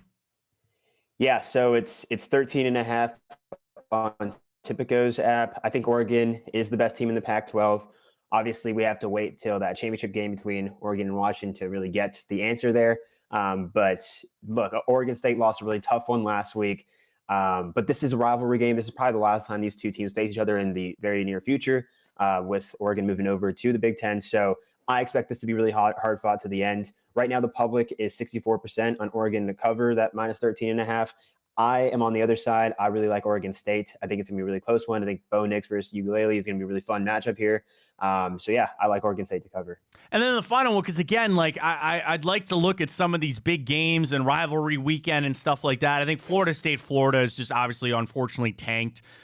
Jordan Travis going out, Washington State, all that. But we go to the Iron Bowl. It is Alabama. It is Auburn. 14-point spread. It's at Auburn. Of course, Alabama trying to get back to that SEC championship and see what they can do against Georgia. Do you think Bama rolls there, 14.5? Look, I think we have an awesome chaos scenario here with closing out this college football season. I think Bama has a really interesting case to make the playoff if they can win out. What they need to do is win, and they need to win convincingly. So, look, we're talking about Saban versus Hugh Freeze. We're talking about an Alabama team that comes into the year expecting a title. So we expect them to make a statement here. It can't just be a close win against the rival. They need to really beat up on Auburn and really look like that dominant team that deserves a playoff spot. So, yes, I expect Alabama to cover that minus 14.5. And I'm actually rooting for this chaos scenario where Alabama beats Georgia, where there's the one-loss Big Ten runner-up. There's, we got 8 legit candidates here for 4 spots. So I'm very excited. Oh, I love making the committee got to work. I'd love to make that committee work, Sonny. And I know the rankings have come out. They did the right thing. I think, unfortunately, Florida State, you don't get to go. I'm sorry. Your quarterback goes down. I know Ohio State had to do that Cardale a couple years ago. It sucks. But I'd love the chaos. I want to make that committee sweat. I'm right there with you. Sonny Gupta. So you, as an Ohio State guy, don't think that they deserve it? No. And I'd say the same thing. Like you saw what Cardale did? I know, and that's the hard thing. I was trying to do this for Ohio State, but it's different with McCord. Like, if Kyle McCord got hurt, I would still be like, well, we got TreVeyon Henderson and Marvin Harrison. But I would tell you that even if I was an Ohio State fan in an exact same situation as Florida State, I would sure root and want them to make it, but I would completely understand why they wouldn't make it. And that's why we need the 12 teams that we'll get next year, and it won't be a problem. But if I'm that committee, man, I'd be sitting there saying, I don't know how we could put Florida State in here. I really don't know. All right. What about the scenario with Alabama beating Georgia in the championship game and Texas winning the Pac-12 with one spot between the three of them? Who gets in? So here's my thing. I just have not been an Alabama believer. Like, we were talking about Jalen Milroe earlier in the show. We were doing comparisons between McCarthy and McCord. And yeah, Milroe, I'm like, oh my God, like his rating is really high, but they were almost benching him at one point. I don't think Alabama deserves to make it. Even if they somehow were to beat Georgia, Georgia should go as just the two-time defending national champions. Wow. Now, I sit here and I tell you that this Georgia team is nowhere near as good as the past Georgia teams. That's why this is so hard. So if the chaos scenario happens, okay, I will take Ohio State or Michigan, whoever, takes care of business there. Correct. I will take Georgia. I'm with you. I want Oregon. I want Oregon over Washington. And I think there is a world that they leave Washington on the outside. Because my statement on that would be, if Dan Lanning didn't have his head up his butt, they would have won that game against Washington a month ago at this point. And then if they came back and beat them, that would kind of be my reasoning to take Washington out and put Oregon in. And then, maybe my final spot would go to Alabama. And they'll take Alabama. Like, if it came down to them picking between Alabama and Washington, they're going to take Alabama. Same thing. I don't think Texas, here's my take. It's so much harder to get back into it when you've been out of it for so long. And I know they only have the one loss, but no one has talked Texas. No one has even had the conversation. So they're out of sight, out of mind for me. I don't think they make it either. Wow. Yeah. Even though they beat Alabama, and that would be the SEC champion. That'll be interesting. And then Florida State going undefeated, leaving them out. They've won every game that they can. I know. And they beat LSU. That's a tough one. Well, then I love this because there's no right answer. Well, I love talking about it. Let me throw you one more there, Sonny.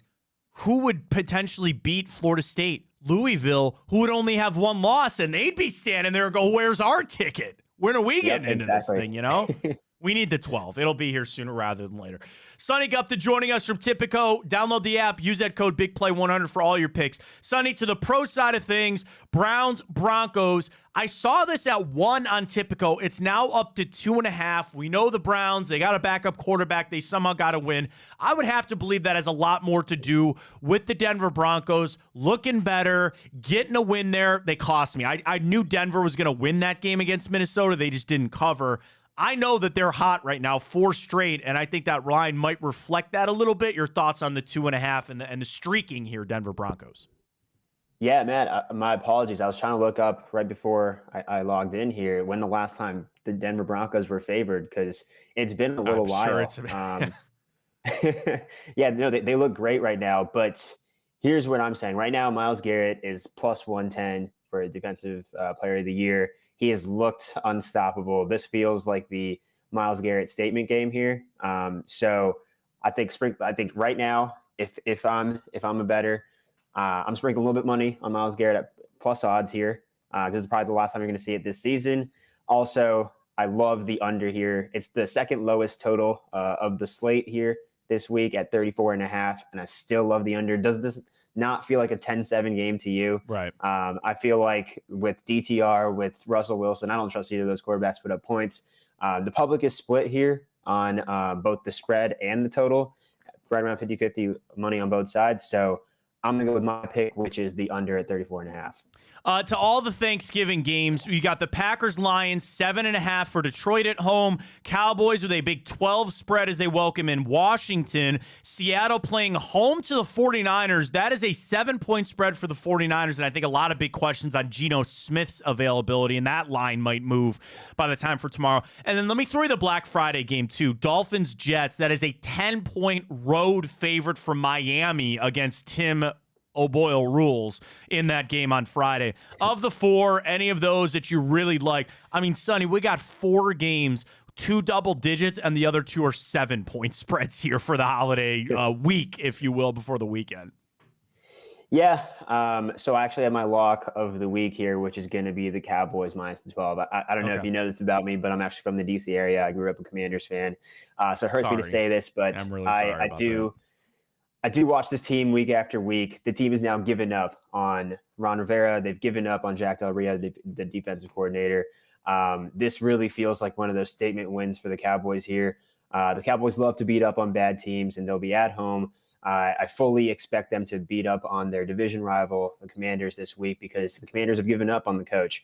It looks like Ron Rivera will be out after the Miami Dolphins game next week. They have a bye. I fully expect Bieniemy to take over after that. So look for the Cowboys to really beat up on the Commanders here on Thanksgiving at 4 o'clock. Yeah. Other games for the weekend, really 2 big ones that we'll keep our eye on. We start with the Bills and the Eagles.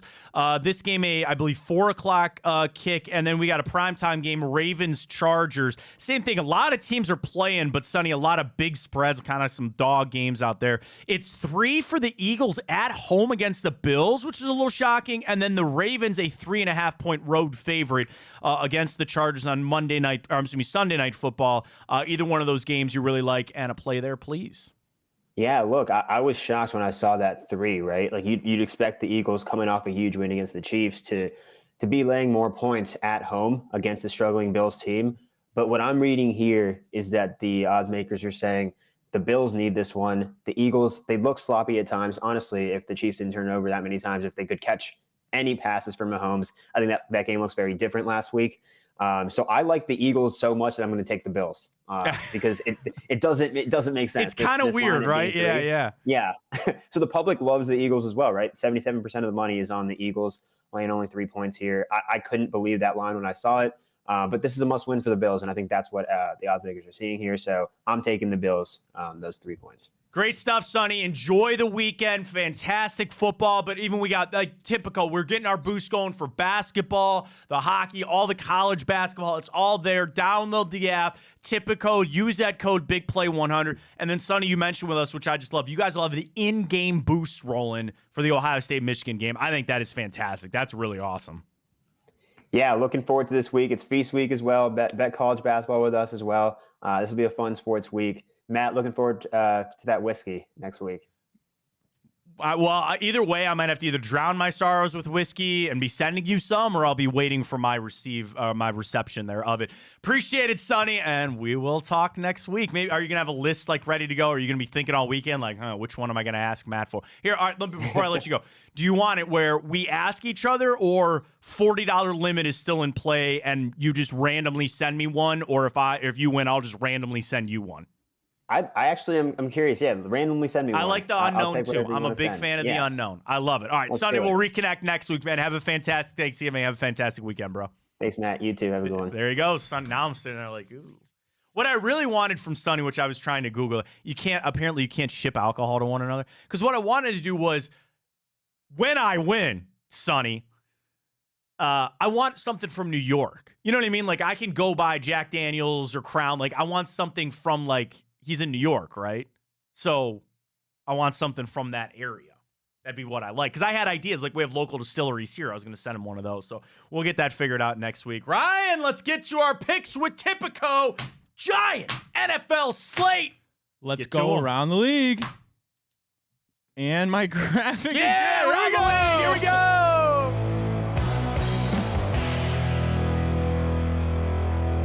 Let's get started. Thanksgiving slate 3 on the books as the Green Bay Packers taking on the Detroit Lions. You know, there was a time, Ryan, that we were always complaining about, having to watch Detroit play on Thanksgiving. But now they actually deserve it. they actually deserve to make it. So I think it's pretty interesting to see with where we're at. We come into this one, Lions, a 7.5-point favorite. They are home taking on the Green Bay Packers. Of course, the Lions really, I think, righted the ship a little bit, for themselves this past weekend. For the Packers, a shocking win over those Chargers last week. Again, behind the scenes, man, we got to get this Wi-Fi. This Wi-Fi is just absolutely trash right now. I can't get to all my bets, my props, all that kind of stuff I got up. Anyway, all right, let's start here. Green Bay just 2-5 against the spread their last 7 games, but they are only 2-11 against the spread their last 13 games in Detroit, against Detroit. They're only 1-4 straight up in their last 5 games when they are on the road in Detroit, and they have not covered in their last 5 games on the road against the Lions. That is the Packers. You flip it over for Detroit, 16-4 against the spread their last 20 games, and they are 8-2 against the spread their last 10 games at home. I'm riding the Lions here. I think they're running hot here. And eventually, especially to having Thanksgiving, that finally matters. I'll go with Detroit in this one, Ryan. Yeah, no doubt about it. I think the Lions are going to win this game at Ford Field. However, Jordan Love is coming off a rather impressive game, maybe his best game of the season in that victory. I'm going to roll with the Packers here to get a sneaky cover. I love that hook, so I'm going to have them to lose by a touchdown. I'll roll with Green Bay. Green Bay, actually, public money 66-34 on the side of Detroit. And I'm remiss, last week, a tough week for me, 4-8-1. I am 67-59-5 on the year. Ryan, a solid 7-5-1 last week. You are out to a nice lead, 76-50-5 on the overall season there. So I'm getting dangerously close to falling below 500, a place you certainly do not want to be. 4:30 down there at AT&T Stadium. It is the Washington Commanders making the trip to take on Dallas. You heard it here with Sonny. Before we get to it, I'm just going to ride with Sonny that his lock for the Thanksgiving slate was Dallas minus that 12. Opened at 8.5. It's all the way to 12.5, mostly because actually the public money is split 50-50 on this, which is pretty interesting on that. Get down to our trends. Washington's only 1-4 straight up in their last 5 games, but they are 5-1 against the spread their last 6 road games. The problem, they don't play Dallas well. Washington is only 4-8 against the spread their last 12 games against Dallas. They're only 4-10 straight up in their last 14 games against the Cowboys. They're not winning that game, and I don't think they're going to cover. Dallas 4-1 against the spread their last 5 games, and they are 5-0 against the spread their last 5 games at home. I'm going to ride with Sonny. I will take Dallas in this game. Ryan. Yeah, not much to think about on this one. I've been saying it all year. Dallas is a completely different team when they're at home at AT&T. So I'm going to roll with Dallas here. Love to beat up on bad teams, and everything Sonny said I completely agree with. Seattle welcoming in the 49ers on a NFC West battle. This line is doubled. Opened at 3.5. It is now to 7 on the side of San Francisco with 80% of the public money on San Fran. Probably a big question is Geno Smith. So he injures his arm. Drew Lock has to play in that game. That ain't happening. San Francisco recently struggling.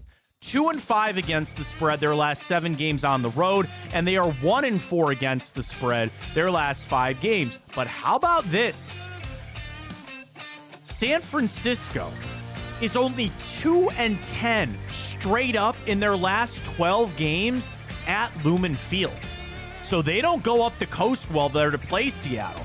Now, San Francisco is 4-2 against the spread their last 6 games against the Seahawks. Let's flip it over for Seattle. 6-3 straight up in their last 9 games. 6-1 straight up in their last 7 games at home.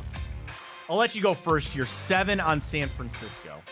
Yeah, I'll take the Niners to cover this one. They seem to be all the way back. Seattle's obviously struggling. Now with that Geno Smith injury, it is at Lumen Field, a notoriously tough place to play, but I expect the Niners to handle the Seahawks. I will join you on that 49ers, and I will take them minus that 7. Late Thursday night, which, I hate doing this, but you should have had 2 Aaron Rodgers in this game. To sit down, fat on some turkey, fat on some stuffing, pour yourself a nice cocktail. But we get Tim Boyle against Tua Tagovailoa. Bleh. at MetLife Stadium. Opened at 2.5. It's all the way to 10 now for the Miami Dolphins. And 75-25 on the side of Miami here to cover this big number. We get down to our trends here. Miami 9-4 against the spread their last 13 games. 5-1 straight up in their last 6 against the Jets, and 8-2 against the spread their last 10 games against New York. But Miami is only 2-8 straight up in their last 10 games on the road. You flip it over for the Jets. Nothing. 4-12 straight up in their last 16 games. I'll take Miami here. It's a big number. I don't like it, but I'll take Miami. Alrighty, man. I'm actually going to take the Jets on this one. I'm getting a little shades of deja vu. I remember a couple years ago, a man by the name of Mike White came in to replace a struggling Jets quarterback, and he went and threw for over 400 yards in a victory against the Bengals. So maybe a little Thanksgiving time hop here, man. I'm mistaken. That's the Friday game. I kept saying Thursday night. No, this is the Friday afternoon Black Friday game. The Dolphins and the Jets there. All right, we get to our Sunday slate. We start 1 o'clock there at Paycor Stadium on the banks of the Ohio River. Pittsburgh, Cincinnati. This should be an amazing game. It probably won't be. Pittsburgh is favored by a point after it opened back in the day with Cincinnati -6.5. You don't have Joe Burrow. There is no Matt Canada for this game. This could be a really, really bad football game. 60-40. Public money is on the side of Pittsburgh. At one point, it's basically almost a pick'em game for this. Pittsburgh is 10-4 against the spread their last 14 games. But the thing is, they're not playing Cincinnati all that well. Pittsburgh's 1-4 straight up and 1-4 against the spread their last 5 games against Cincinnati. But Pittsburgh plays well there, at Paycor, Stadium, Paul Brown Stadium, whatever. Pittsburgh is 16-4 straight up in their last 20 games on the road against Cincinnati. Bengals, these are all skewed. 10-2 straight up in their last 12 games at home. 4-2 against the spread their last 6 games. I think this is the Pittsburgh Steelers all day long. I think Cincinnati's going to start packing it in here pretty soon. Yeah, I'd be shocked if Cincinnati can really muster much on offense here. Maybe with Matt Canada gone, it opens up the playbook a little bit more for Kenny Pickett to kind of prove he's their guy. I'll roll with the Pittsburgh Steelers in this one. All right, AFC-NFC matchup here. Tampa Bay going up to Lucas Oil Stadium to take on the Colts. The Buccaneers at 4-6. I think they're floundering just a little bit. I thought there was a point that they might try to stay in this for the AFC South. They're not quite there. Coming in, Tampa Bay has lost 5 out of their last 6. They tried to keep it together against San Francisco, and they couldn't do it. For Indianapolis, they're on a little 2-game win streak. Now, the thing is, they beat New England and Carolina. I don't know if I quite buy the Colts in this one. Open at 1.5 for the Colts. It's now 2.5 on the side of the Indianapolis Colts. 60-40 public money is on the side of Indy for this one. Let's jump to the trends. Tampa Bay is 4-1 against the spread their last 5 games, but they don't play the Colts well. Tampa Bay is only 1-5-1 against the spread their last 7 games against Indy, but Tampa a bit of a road warrior here, 5-0 against the spread their last 5 games on the road. Indianapolis 6-3 against the spread their last 9 games, but they're only 1-9 straight up in their last 10 games at home. I'm going to take the Buccaneers here. I'm going to take them plus that too. I think they win that game outright. Yeah, Matt, I'm going to ride with you with Baker and the Bucs as well. Indianapolis, pretty impressive. Still vying in there for the wild card. Not sure how. But Indianapolis does put up points, believe it or not, with Gardner Minshew there. So it's going to be tough. Baker's going to have to put up points, but I'll take the Road Warriors there. Now, we pick every game, but if I had to stay away from a game, I think this would be the one. 1 o'clock, Mercedes-Benz Superdome, Falcons, Saints. You gave me the nod. This is a game to stay away from, in my opinion. Saints are 5-5, coming off their bye. They don't have Derek Carr. And then the Falcons are 4-6, and they're going back to Desmond Ridder. This was a pick'em game. It still is a pick'em game. This is even or a half-point pick between the Saints and the Falcons. 68% of public money is on the Atlanta Falcons in this game. We start with our trends here. I'll start with New Orleans. Saints are only 1-4 against the spread their last 5 games. But how about this? New Orleans has won their last 5 games when they take on Atlanta. New Orleans 6-1 straight up in their last 7 games in Atlanta. and they are 5-0 straight up their last 5 games. When they say playing on the road. Oh, no, I'm sorry. It's at Mercedes-Benz Stadium. I'm sorry. This is at Atlanta. That's why my trend is skewed. I'm sorry. It's at Atlanta. I apologize.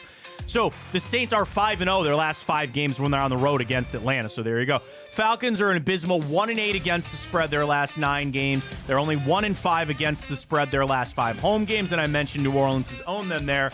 I take the Saints to win the South. If they're going to do that, they got to win this game with Jameson Crew. Give me the Saints. Yeah, I'm going to roll with the Saints as well. Falcons, they're getting real close to packing it in. Although he's my Bearcat guy, not much to believe in there with Desmond Ridder in that offense, so I'll roll with the Saints. Fresh off 4 touchdowns for Trevor Lawrence, Jacksonville at 7-3, taking on the Houston Texans at 6-4. What a game this could be for the AFC South down there in Houston. Home game there for the Texans. This line open as a pick'em. It's now to 1.5 on the side of the Jacksonville Jaguars. Let me get you the public money on this one quickly. About 60-40 on the side of Houston, which I kind of get. People are on the upstart here with the Jags on the CJ Stroud side of things. But Jacksonville scorching. 6-1 against the spread their last 7 games. They're also 6-1 straight up in their last 7. They're also 8-0 against the spread their last 8 road games. Now, here's the crazy thing. They don't cover nor beat the Houston Texans.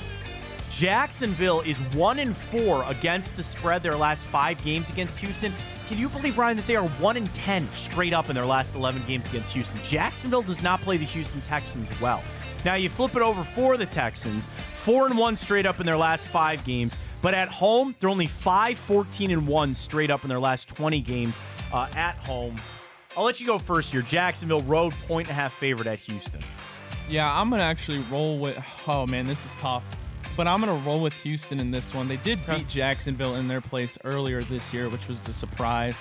I'm kind of on this CJ Stroud into the MVP conversation narrative. I think it's good for the NFL. And this is going to be a really good game and a statement game for both of these teams. But I'm going to just roll with Texans in this one.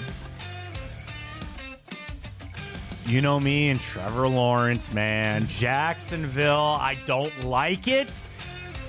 It's not that I wish this, but I think there's got to be a letdown coming from Houston, right? They can't keep this rolling. Lock right there, Houston. Go ahead and bet them on Tipico. You'll thank me for that later. Just atrocious game. Carolina, Tennessee. Tennessee 3-7. Carolina's absolute trash. Tennessee open as a 4.5-point favorite. It's down to 3.5. 60-40 public money on the side of Tennessee. Do you even want trends for this game, Ryan? This is just a dog crap game. Might as well. Carolina's 2-6 against the spread their last 8. They've lost their last 5 games on the road. For the Titans, 1-5 against the spread their last 6 games. 1-5 straight up in their last 6. Just an absolute piece of crap game. I'll go Carolina to try to save Frank Reich's job there. Yeah, I'll roll with the Panthers. Not confident at all, but I really don't have much to say about it. No, I mean, that is just a dog crap game. This one is too. Patriots, MetLife Stadium take on the Giants. These teams are combined 5-16. 5-16 between the Patriots and the Giants. This line open as a 3. It is, 4.5. It's down to 3. The Patriots are favored on the road here, taking on Tom DeVito and the crew. New England 1-6 against the spread their last 7 games. But here's the crazy thing.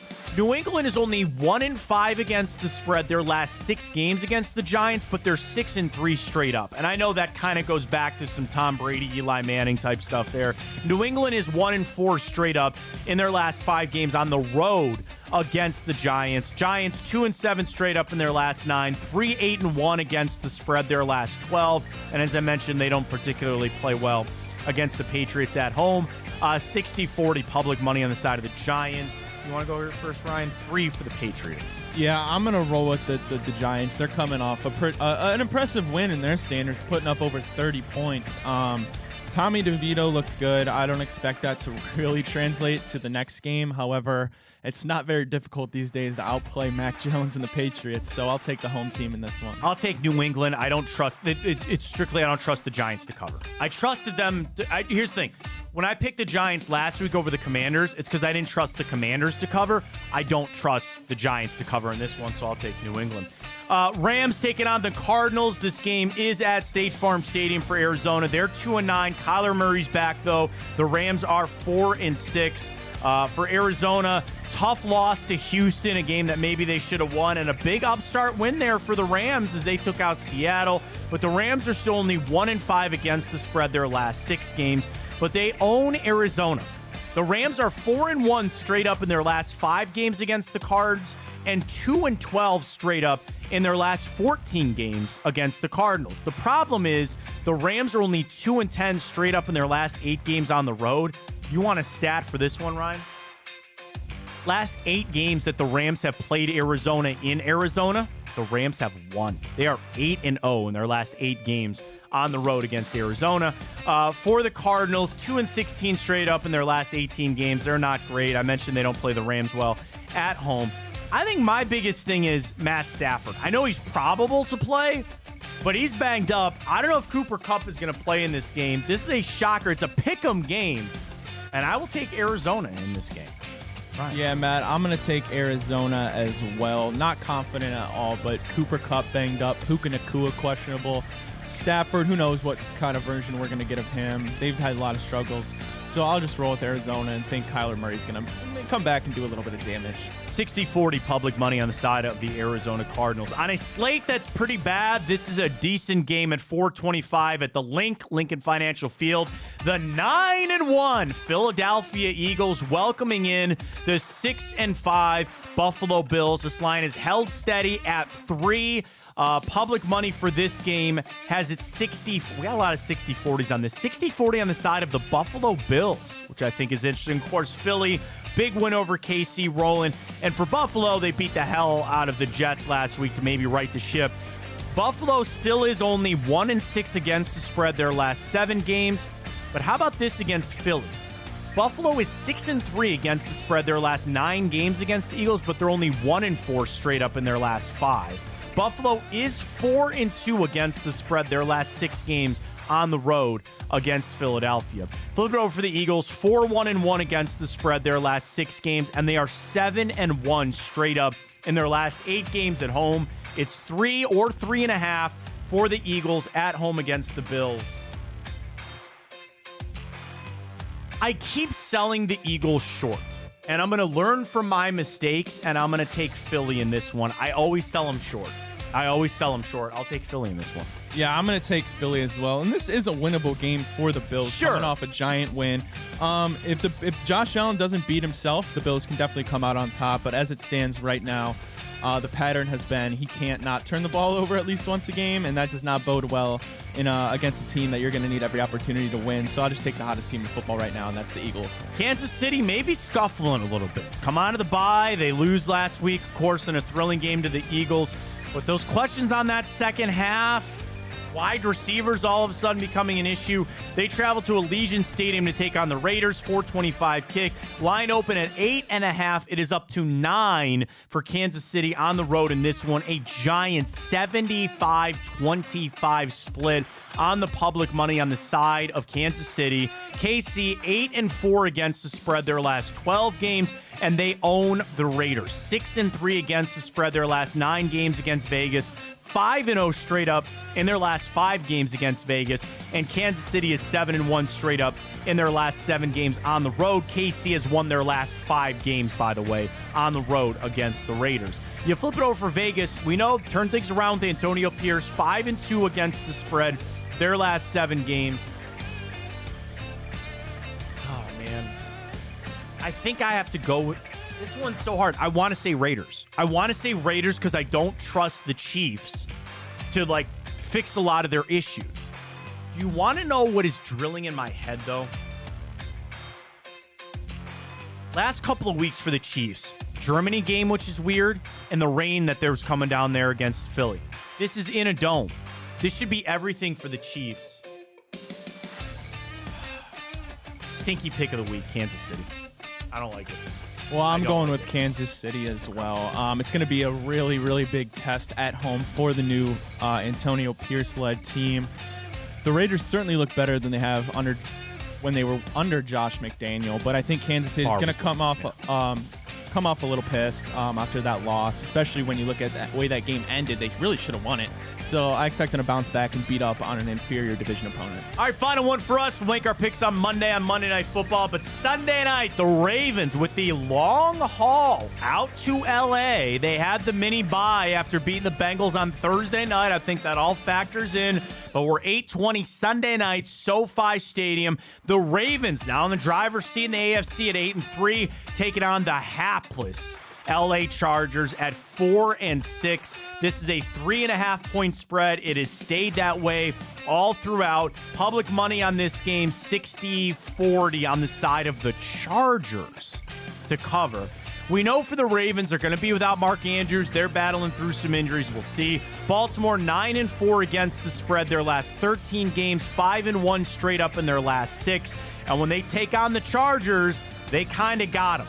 Baltimore 8-4 straight up in their last 12 games against the Chargers, and they are 4-2 against the spread. Their last 6 games were when they're on the road taking on the Chargers. Nothing really going good for LA. They're only 2-4 against the spread their last 6 games. As I mentioned, 2-4 straight up in their last 6 games when they take on Baltimore at home. It's 3.5 for the Ravens. You know I always pick the Chargers, man. And I always feel like a dumbass for doing it. Will I be a dumbass again? Yeah, I will. Well, Matt, some things never change. I'm going to go with the Ravens. Chargers are stinky right now. They got a lot to figure out. Brandon Staley, one of the hottest seats in the NFL. Bosa's out. Ravens are looking to win that AFC North. Run away with it. Can I change my pick? Will you allow me to change my pick? I'll let you do whatever you want, Baltimore. Matt. All right. I'll take Baltimore. There's our picks. Download the Tipico app. Use that code BIGPLAY100. Get your bonus bets when you deposit and bet 25. You get $100 in bonus bets to bet with us. Oh, I'm telling you, folks, this is the weekend to get that code in if you haven't. The boost, the show boost, which we will send in. I wanted to see if you and I were going to be the same on our picks. We differed. Do you want to do our Tipico boost right now? Yeah. Do you want to do it? Okay, so you and I differ on the Packers and the Lions. We both like Dallas. We both like San Francisco. Do you want to just do an over-under on the Detroit game? Yeah, what's Green that Bay, right because now? we split. What's it at right now? Get it for you real quick. So then I want to get I want to get you some. I want to get us some trends, so that way we can make a good pick here. NFL. Okay. Sorry, I'm back in the Tipico app. NFL. All right, Packers Lions is over under at 47.5. And of course I just closed out of my thing because I want to try to get you, you know what I mean? Like I've got trends for over under. Okay, here it is. Green Bay, Detroit. Over under is 47.5. I think we need to lean the under in that game. Okay, so under has hit in Green Bay's 5 out of their last 6 games. For Detroit, the over has hit in 5 of their last 7. So we go back and forth on that. I don't know. What do you want to do? I think it'd be fun to root for some points on a Thanksgiving game. All right, so let's go over 47. Please send this to Tipico as our boost for Thanksgiving. Over Packers Lions 47. Cowboys minus the 12. 49ers minus 7. We'll send that over. That's going to be our show boost on Tipico. Get signed up. Again, big play 100, deposit and bet 25, and you get $100 to bet all weekend with us on football. That is sent. That'll be rocking up on the Tipico app. Bet there, and we got it all for you coming up right here. All right, let's catch our final break of the morning. When we come back, got a lot more to get to. Wrap it up. Get ready for the weekend of football and the Cavs. Right back in action tonight, are they not? We got a little Cavs wager. Do you want to do a Cavs boost tonight? Why not, man? We're hot. We're hot. We got the Cavs and the Heat tonight back at home, 2.5. We'll get you another boost next. Stay with us.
All right, wrapping things up here on our Thanksgiving week. Reminder, we're not going to have a show tomorrow. And I think, are we replaying this show on Friday, Ryan? We are. So if you're listening on Friday, this has been the fun thing. I always love doing that. You know our Thanksgiving picks now. And you're going to know our Cavs pick because we're going to make it for Wednesday night. So we'll replay it on Friday, and then we'll talk to everybody on Monday. So whenever you're catching us, first off, we are thankful for you out there for joining us each and every day or whenever you do. Hopefully you have a fantastic Thanksgiving and a fantastic weekend. Cavs are right back in action tonight, Ryan, as they welcome in the Miami Heat to Rocket Mortgage Fieldhouse. Kevin Love not going to play in this game, by the way. He's out for personal reasons. Do we have anything on Donovan Mitchell? Is he going to play in this game tonight? I have not seen an update. I'm not either. So it's 2.5 on the side of the Cavs. I'm sorry, now Miami. And the over-under is 210. I kind of like the under, just the Cavs are probably going to be tired back-to-back, and I think Miami, when did they play last night too? No, they played 2 days ago against Chicago. Here's the reason I like the under. Under's gone at 5 out of the last 7 games against Miami and 9 of the last 11 games at home for the Cavs. For Miami, under has hit 13 out of Miami's last 20 games. So 210 is really low. But I think I might take the under tonight. I want to bet the Cavs, but I think it's a little emotional letdown after yesterday. What do you think? Should I just take the Cavs on the money line? They're plus 115. Yeah, we parlay it. Parlay it? All right, I like it. Get your bets in there with Tipico. Use that code BIGPLAY150. All right, this weekend is so jacked up, man. I am so ready for Saturday to get to this Ohio State game, this Ohio State matchup against Michigan. And our Twitter question this morning was, we asked everybody, do you think the suspension and the Harbaugh stuff has impacted the game for you as a fan? And I'm going to actually vote no. I'm going to say no. As much as I've tried to avoid it, Ryan, I want to keep it that way. I'm going to try to keep it just on the game for Sunday. So that's kind of where I'm at. Yeah, I'll agree. And it definitely stakes are a lot higher for you and other Ohio State fans. But at the end of the day, it is what it is. Like, it's not going to go away. And you know damn well if the Buckeyes win, which I do think they will, you're going to be hearing the noise about Sharon Moore, him taking over for Harbaugh. And like Sonny said, I thought he had great analysis about Michigan potentially being less risky and a guy like Moore, an interim coach, maybe being scared to make that gutsy call that Harbaugh would that would lead the Wolverines over the Buckeyes. I thought that was a really interesting point of view. So we get to Sunday, too, for the Browns and the Broncos, a big test with this road trip that they're going to go on, go out there and play Denver. I mean, we don't make our Browns selections on here just for bad juju reasons. We don't want to put that on the team. But I think this is going to be a really close game. I from what Sonny said, and I agree, take the under. Slam the under for that game because I like the under points on that. You got 2 pretty good defenses going on there on Sunday. Same thing. Dorian Thompson-Robinson, a little bit of game management, a little bit of you're going to add more to his plate, without a doubt. You're going to add more to his plate as it goes. But it's still like, if you split this trip, which I think it's becoming more likely that it might be the Rams game that you win, all I'm asking is that you split this trip. I think it's a good time for the team to get away, a little bit of team building and all that kind of stuff. But Brian, I expect it to be a very close game on Sunday, and I do think it is going to be a low-scoring game as well. Really, my biggest questions for it, are we going to get DeJuan Jones back for this game? Time will tell today, tomorrow, and on Friday for the Browns if he's going to be able to play. I certainly hope he will. And that's it. I think relative, you know who you're going to need on this game on Sunday. You know who's going to be able to play and not outside of DeJuan Jones. And I think the Browns have a real shot to keep it close there against Denver. I do. Yeah, and this is a really, really good test for this Browns team, right? You're going into Mile High, a notoriously difficult place to play. A defense that has been pretty solid, maybe not as good as some of the position groups that the Steelers had, but it's another game where DTR has a start under his belt, and now you're going into really this West Coast stretch that we did the math. You don't have to, but you really want to get one out of these 2 against the Broncos and Rams. So it'll be a really good test, and I'm confident. And it's just another week with the same formula. Don't turn the ball over. It's going to be a game won by your defense, and it's going to come down to the wire whether we like it or not. I agree, and that's the tough thing. You're going to be in these type of games for the rest of the season. Tooth and nail, fight and claw on your way to get it done. But, dude, I'm just so happy we are here. I know Wednesday, everybody be safe. If you're listening on Friday, hopefully be safe on Wednesday night. But what a slate that we have. And now, Ryan, for the first time in Ohio's history, illegal betting on a Thanksgiving slate there. I love it. It's going to be great. Use our friends at Tipico. Use that code BIGPLAY150 when you get signed up and enjoy the hell out of it. Thanksgiving is meant for family and friends. Spend it with them. Be around your loved ones. Enjoy the weekend. I do also know that a lot of people got to work. So shout out to all you service industry people out there, all the police and EMTs and the people at the hospitals that are going to be working for people that roast their turkey when they weren't supposed to, and it's not thawed when they throw it in the deep fryer. Be safe on that. But to everybody that also has to work this weekend and out there being unsafe, or just even again in the service industry on what's supposed to be the busiest bar night of the year, be safe out there, respect your servers, all that kind of stuff, and enjoy the hell out of the long weekend. Chico's coming up 12 to 2. Don't miss that. Of course, get it on Big Play. All of our shows are there. We've had a fantastic week. We appreciate all of you out there listening and watching. And don't forget, again, Chico coming up to 12 to 2. Enjoy the stuffing, enjoy the turkey, enjoy the mashed potatoes, and all the sports over the next 5 days.